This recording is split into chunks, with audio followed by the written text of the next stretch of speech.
Chers frères et sœurs, Assalamu alaikum wa rahmatullah wa barakatuh. La thématique du jour s'intitule La puissance de la bienfaisance.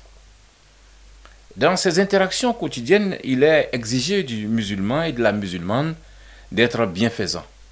De fait, la bienfaisance est la clé de voûte de la réussite ici-bas et dans l'au-delà.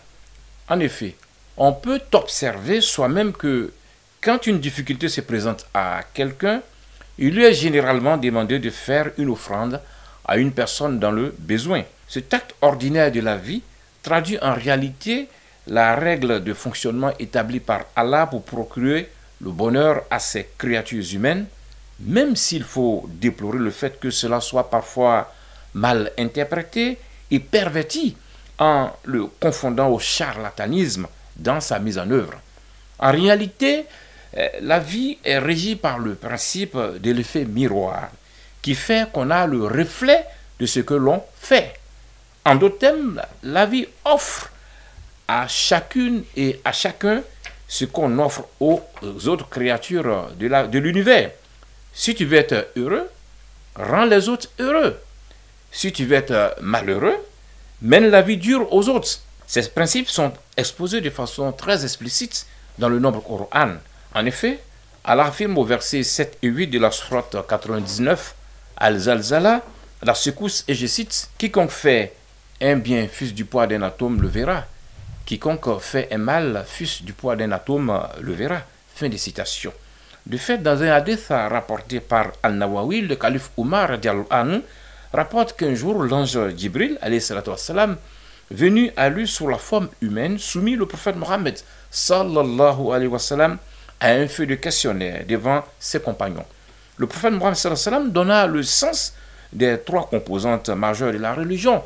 D'abord l'islam qui a 5 piliers, ensuite la foi qui en compte 6, et enfin la perfection ou encore la bienfaisance qui est le fait d'adorer Allah comme si on le voyait. La bienfaisance apparaît donc ici comme étant l'étape ultime du cheminement et de l'adoration, ce qui fait d'elle l'arme puissante qui offre le bonheur ici-bas et le salut pour l'entrée dans le Jannat Firdaus dans l'au-delà.